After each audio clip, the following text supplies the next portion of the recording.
जय श्री कृष्ण। राधे राधे दोस्तों, आज मैं आप लोगों को लड्डू गोपाल की एक बहुत ही हैरान करने वाली सच्ची घटना सुनाऊंगी, जिसे सुनकर आप लोगों को लड्डू गोपाल के अपने भक्तों के घर विराजित होने का एक और प्रमाण मिलेगा। आशा करती हूँ प्रत्येक दिन की भांति आज की यह लीला कथा भी आप लोगों को बहुत अच्छी लगेगी। आज की यह लीला कथा हमारे साथ शेयर की है उड़ीसा में रहने वाली कल्पना जी ने। कल्पना जी कहती है कि मेरी शादी को 11 साल हो गए हैं। मुझे एक पुत्र और एक पुत्री है। मेरे ससुराल में लड्डू गोपाल की सेवा बहुत बरसों से हो रही है। मैं जब शादी के बाद अपने ससुराल आई तो मैंने अपने ससुराल में लड्डू गोपाल की सेवा होते देखी। शादी से पहले मैंने कभी भी लड्डू गोपाल की सेवा होते नहीं देखी थी। मैंने अपने सासू माँ को लड्डू गोपाल की सेवा बहुत ही प्यार से करते हुए देखा है। मेरी सासू माँ के साथ साथ मेरे ससुर जी, मेरे पति, मेरे ननद सभी लोग लड्डू गोपाल से बहुत प्रेम करते थे। यह सब कुछ मेरे लिए बिल्कुल नया था, पर मुझे बहुत अच्छा लग रहा था। धीरे धीरे मेरे मन में भी लड्डू गोपाल के लिए श्रद्धा और प्रेम भक्ति आ गई। कुछ दिनों में ही मैं लड्डू गोपाल की सेवा करने लगी। मेरी सासू माँ जब भी कहीं बाहर जाती या वो पूजा नहीं कर पाती किसी कारणवश, या कभी कभी अगर उनकी तबीयत खराब होती थी, तो मैं लड्डू गोपाल की सेवा करने लगी। पर धीरे धीरे ऐसा हुआ कि मेरी शादी के 2-3 सालों के बाद मेरे सासू माँ की तबीयत खराब रहने लगी। तब तक मेरे ननद की भी शादी हो गई। अब लड्डू गोपाल की सेवा की पूरी जिम्मेदारी मुझ पर आ गई थी। मेरी सासू माँ भी लड्डू गोपाल की सेवा बीच बीच में किया करती थी। जब भी उनकी सेहत ठीक रहे वो लड्डू गोपाल की सेवा करती थी, पर अधिकतर मैं ही लड्डू गोपाल की सेवा करने लगी। धीरे धीरे मेरा प्रेम और आस्था लड्डू गोपाल के लिए बढ़ता गया। फिर तो जैसे लड्डू गोपाल में मेरे प्राण बसने लगे।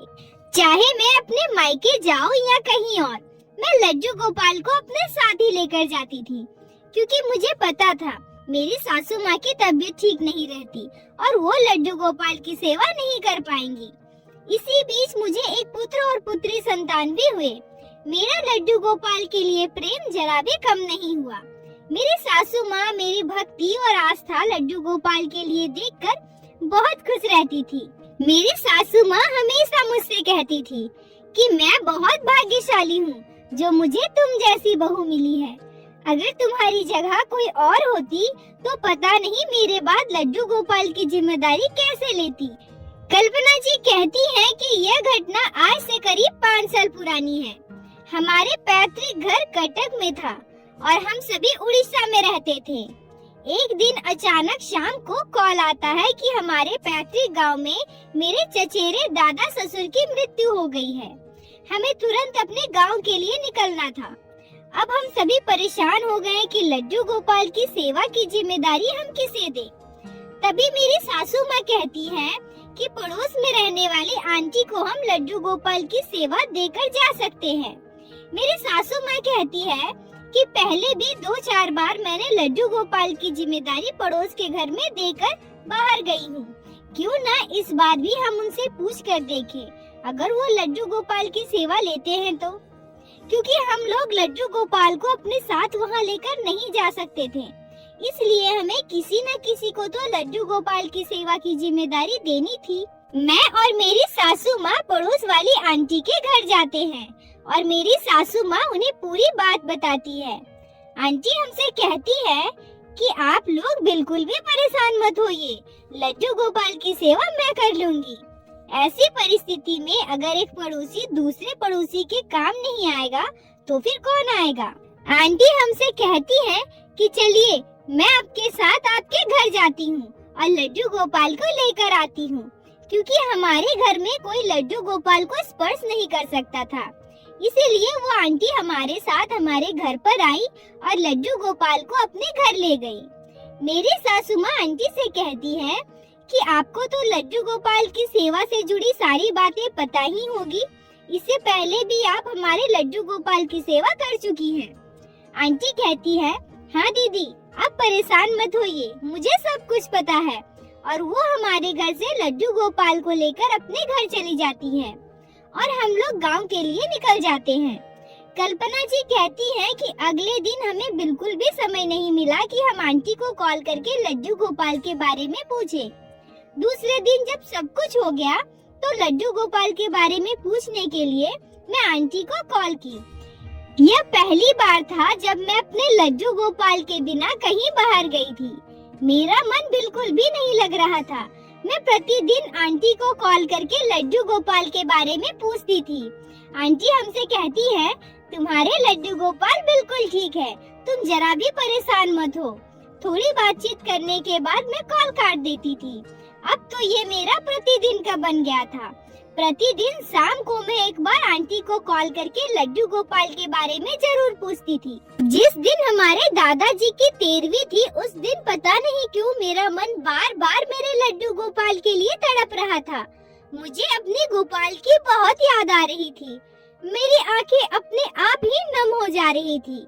मेरी सासू माँ ने भी एक बार मुझसे पूछ लिया कि क्या हुआ बहू, तुम उदास क्यों हो, तुम रो रही हो क्या, तबीयत तो ठीक है ना तुम्हारी।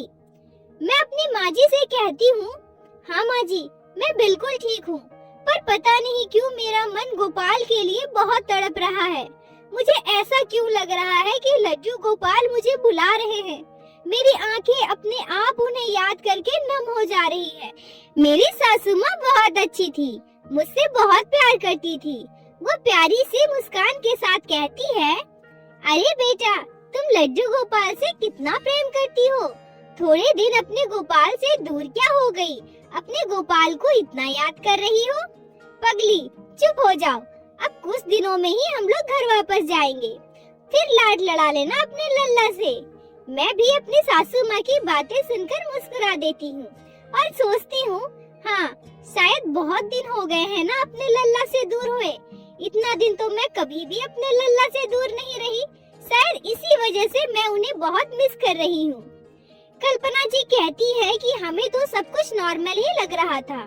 हम लोग अगले दिन घर आने वाले थे। तभी मेरी सासू माँ कहती है कि हम बहुत दिनों के बाद यहाँ आए हैं और यही पास में उनकी एक सिस्टर रहती थी।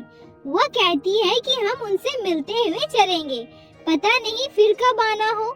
वहाँ 1-2 दिन रुक लेंगे, फिर वहाँ से हम लोग घर वापस चले जाएंगे। पर उसी रात मेरे जीवन में एक ऐसी घटना घटती है जिसे सोचकर आज भी मेरी आंखें नम हो जाती हैं। कल्पना जी कहती हैं कि अगले दिन सुबह हमें मौसी के घर जाना था। रात को सभी लोग सो रहे थे। लगभग 12-1 बजे मुझे ऐसा लगता है जैसे कोई छोटा सा बच्चा मेरे पास आकर खड़ा है और मुझसे रोते हुए आवाज में कह रहा हो, मैया, ओ मैया, आप सो रही हो मैया, मुझे पानी पिला दो ना, मुझे बहुत प्यास लगी है मैया, उठो ना, मुझे पानी पिला दो ना मैया। कल्पना जी कहती हैं कि जब मैं वो सपना देखी तो मुझसे बहुत बड़ी एक भूल हो गई। मैं उस छोटे बच्चे को झुंझलाकर कहती हूँ, अरे जा यहाँ से, कौन है तू। मैं जैसे ही उस बच्चे को इतना कहती हूँ, वो बच्चा जैसे मेरे सामने से रोते हुए दूर जाने लगता है। जब वो बच्चा मुझसे दूर जा रहा था, तब मैं देख पाती हूँ कि उस बच्चे के हाथ में बांसुरी है, सर में मोर पंख है, कमर में जैसे कोई दुपट्टा बांधा है, बिल्कुल छोटा सा बाल गोपाल का स्वरूप। मैं जब तक अपने सपने में कुछ समझ पाती, अचानक से मैं चौंक कर उठ जाती हूँ। मेरा दिल बहुत घबराने लगता है। मैं व्याकुल सी हो जाती हूँ। मेरी आंखें अपने आप नम हो जाती है। मैं समझ जाती हूँ कि वह स्वरूप किसी और का नहीं, बल्कि मेरे बाल गोपाल का ही है। मेरी आंखें नम थी। मेरे आंखों से अपने आप अश्रुधारा बह रहे थे। मैं समझ नहीं पा रही थी कि मेरे लल्ला मेरे सपने में आकर मुझसे ऐसा क्यों बोले। मैया, मुझे पानी पिलाओ ना मैया, मैं बहुत प्यासा हूँ मैया। क्या सच में मेरे लल्ला प्यासे हैं? मेरे गोपाल मेरे सपने में रोते हुए क्यों आए? मैं बहुत परेशान हो गई। मेरे आंखों से आंसू नहीं रुक रहे थे। मैं उठकर सबसे पहले अपने सासू माँ के पास जाती हूँ और उन्हें जगाकर अपने सपने की पूरी बात बताती हूँ। एक बार तो वो मुझसे कहती है कि बहू, तुम परेशान मत हो, सुबह भी तुम्हारी आंखें लड्डू गोपाल के लिए नम हो गई थी, शायद तुम हमारे गोपाल से पहली बार दूर हुई हो ना, इसी वजह से तुम उन्हें बहुत याद कर रही हो, इसीलिए वो तुम्हारे सपने में आए होंगे। फिर मैं उनसे कहती हूँ, माँ जी, लड्डू गोपाल रोते हुए मेरे सपने में क्यों आए और मुझसे पानी क्यों मांग रहे थे? मेरा रोना और लड्डू गोपाल के लिए मेरा भाव देखकर मेरी सासू माँ की आंखें भी नम हो जाती है। वो मुझसे कहने लगती है, हाँ बहू, ये तो मुझे भी समझ नहीं आ रहा है। मैं अपने सासू माँ से कहती हूँ, माँ जी, हमें कल ही अपने घर वापस जाना चाहिए। पता नहीं क्यों मेरा दिल अब एक पल भी अपने लल्ला के बिना नहीं लग रहा। मुझे अपने लल्ला के पास जाना है। मुझे अपने गोपाल का रोता हुआ चेहरा याद आ रहा था। माँ जी, मुझे मेरे गोपाल के पास ले चलिए ना। मेरी सासू माँ मेरी मनोस्थिति को समझ जाती है। शायद उन्हें भी कुछ न कुछ गलत होने का एहसास हो चुका था और हम लोग रात के करीब 3-3:30 बजे ही वहाँ से निकल जाते हैं। हम लोग सुबह करीब 7-8 बजे तक घर पहुँच जाते हैं। घर वापस आते ही सबसे पहले मैं और मेरी सासू माँ आंटी के घर जाते हैं। मैं तो जैसे अपनी गोपाल के लिए पागल सी हो गई थी।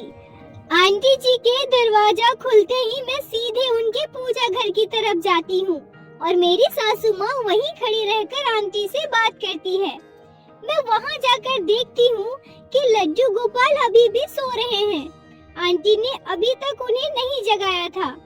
हो सकता है आंटी अपने काम में सुबह सुबह बिजी रहती हो, इसलिए लड्डू गोपाल को थोड़ा लेट से जगाती होंगी।